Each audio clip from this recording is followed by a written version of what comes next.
ವಕ್ಫ್ ಮಸೂದೆ ಮೂಲಕ ಮುಸ್ಲಿಮರ ಆಸ್ತಿ ಹೊಡೆಯಲು ಬಿಜೆಪಿ ಸಂಚು ರೂಪಿಸಿದೆ ಅಂತ ಕಾಂಗ್ರೆಸ್ ಶಾಸಕ ಇಕ್ಬಾಲ್ ಹುಸೇನ್ ಆರೋಪಿಸಿದ್ದಾರೆ.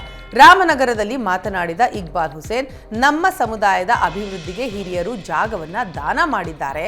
ಮಸೀದಿ, ಮದರಸ, ಖಬರಸ್ಥಾನಕ್ಕೆ ಸೇರಿದಂತಹ ಸಾಕಷ್ಟು ಆಸ್ತಿಗಳು ವಕ್ಫ್ ಹೆಸರಿನಲ್ಲಿದೆ. ಹೀಗಾಗಿ ವಕ್ಫ್ಗೆ ತಿದ್ದುಪಡಿ ತಂದು ಬಿಜೆಪಿ ಆಸ್ತಿ ಕಬಳಿಸಲು ಮುಂದಾಗಿದೆ ಅಂತ ಆರೋಪ ಮಾಡಿದರು. ಮುಸ್ಲಿಮರು ಬಿಜೆಪಿಗೆ ಮತ ಹಾಕಲ್ಲ ಎಂಬ ಕಾರಣಕ್ಕೆ ತಿದ್ದುಪಡಿ ಮಾಡ್ತಾ ಇದ್ದಾರೆ. ಬಿಜೆಪಿ ಮೊದಲಿನಿಂದಲೂ ಮುಸಲ್ಮಾನರನ್ನ ಟಾರ್ಗೆಟ್ ಮಾಡ್ತಾ ಇದೆ. ನಾವು ರಾಮ್ ರಹೀಂ ಒಂದೇ ಎಂಬ ಭಾವನೆಯಲ್ಲಿ ಇದ್ದೆವು. ಆದರೆ ಬಿಜೆಪಿ ರಾಮನ ಹೆಸರಿನಲ್ಲಿ ಮತ ಪಡೆಯುವ ಕೆಲಸ ಮಾಡ್ತಾ ಇದೆ ಅಂತ ಇಕ್ಬಾಲ್ ಹುಸೇನ್ ಆಕ್ರೋಶ ಹೊರಹಾಕಿದರು. ಇದೇ ಮೇ 20ಕ್ಕೆ ರಾಜ್ಯದಲ್ಲಿ ಕಾಂಗ್ರೆಸ್ ಸರ್ಕಾರ ಅಧಿಕಾರಕ್ಕೆ ಏರಿ 2 ವರ್ಷ ಪೂರ್ಣಗೊಳ್ಳಲಿದೆ. ಹೀಗಾಗಿ ಕಾಂಗ್ರೆಸ್ ಸರ್ಕಾರದ ಸಾಧನೆ ತಿಳಿಸೋದಕ್ಕೆ ಹಸ್ತಪಡೆ ಬೃಹತ್ ಕಾರ್ಯಕ್ರಮ ನಡೆಸೋದಕ್ಕೆ ಸಜ್ಜಾಗಿದೆ. ಈ ಹಿನ್ನೆಲೆ ದೆಹಲಿ ಪ್ರವಾಸದಲ್ಲಿರುವ ಸಿಎಂ ಸಿದ್ದರಾಮಯ್ಯ ರಾಹುಲ್ ಗಾಂಧಿಗೆ ಖುದ್ದಾಗಿ ಭೇಟಿಯಾಗಿ ಆಹ್ವಾನವನ್ನ ನೀಡಿದ್ದಾರೆ.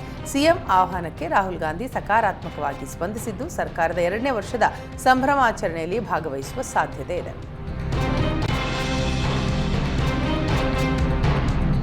ಸಂಪುಟ ಪುನಾರಚನೆ ನಿರೀಕ್ಷೆಯಲ್ಲಿದ್ದ ಸಚಿವಾಕಾಂಕ್ಷಿಗಳಿಗೆ ಹೈಕಮಾಂಡ್ ಮತ್ತೆ ಶಾಕ್ ಕೊಟ್ಟಿದೆ.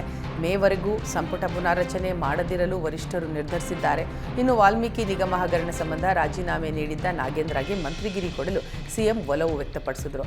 ಆದರೆ ಒಬ್ಬರನ್ನೇ ಸಂಪುಟಕ್ಕೆ ಸೇರಿಸಿಕೊಂಡ್ರೆ ಬೇರೆ ಸಂದೇಶ ಹೋಗುತ್ತೆ ಎಂಬ ದೃಷ್ಟಿಕೋನದಿಂದ ನಾಗೇಂದ್ರ ಸೇರ್ಪಡೆಗೂ ಹೈಕಮಾಂಡ್ ನೋ ಅಂತ ಹೇಳಿದೆ ಅಂತ ಹೇಳಲಾಗಿದೆ.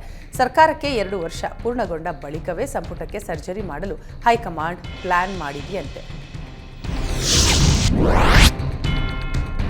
ಲೋಕಾಯುಕ್ತ ಕ್ಲೀನ್ ಚಿಟ್ ನೀಡಿದ್ರು ಸಿಎಂ ಸಿದ್ದರಾಮಯ್ಯಗೆ ಮೂಡ ಸಂಕಷ್ಟ ಇನ್ನೂ ದೂರ ಆಗಿಲ್ಲ. ಸದ್ಯ ಸಿದ್ದರಾಮಯ್ಯಗೆ ಮೂಡ ಟೆನ್ಷನ್ನಿಂದ 5 ದಿನ ರಿಲೀಫ್ ಸಿಕ್ಕಿದೆ. ಸಿಎಂ ವಿರುದ್ಧ ಇಡಿ ತಕರಾರು ಅರ್ಜಿ ಮತ್ತು ಸ್ನೇಹಮಯಿ ಕೃಷ್ಣ ಸಲ್ಲಿಸಿದ್ದ ಅರ್ಜಿ ವಿಚಾರಣೆಯನ್ನು ಕೋರ್ಟ್ ಏಪ್ರಿಲ್ 8ಕ್ಕೆ ಮುಂದೂಡಿದೆ. ಲೋಕಾಯುಕ್ತ ಎಸ್ಪಿಪಿ ವಾದ ಆಲಿಸಲು ಕೋರ್ಟ್ ನಿರ್ಧಾರ ಮಾಡಿದೆ. ಏಪ್ರಿಲ್ 8ರಂದು ಲೋಕಾಯುಕ್ತ ಎಸ್ಪಿಪಿ ವೆಂಕಟೇಶ್ ಅರಬಟ್ಟಿ ವಾದ ಮಾಡಲಿದ್ದಾರೆ.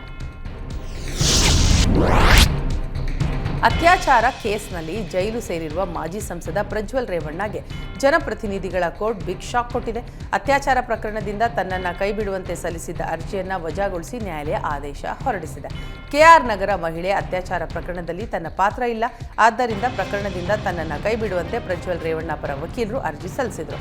ಈ ಸಂಬಂಧ ವಿಚಾರಣೆ ನಡೆಸಿದ ಜನಪ್ರತಿನಿಧಿಗಳ ವಿಶೇಷ ನ್ಯಾಯಾಲಯ ಅರ್ಜಿಯನ್ನು ವಜಾಗೊಳಿಸಿದೆ.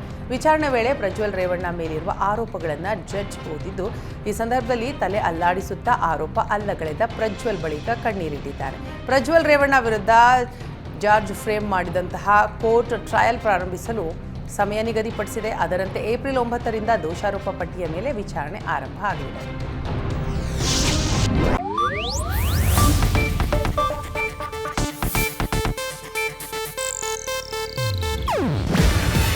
ಇದು ಏಷ್ಯಾನೆಟ್ ನ್ಯೂಸ್ ನೆಟ್ವರ್ಕ್ ಪ್ರಸ್ತುತಿ.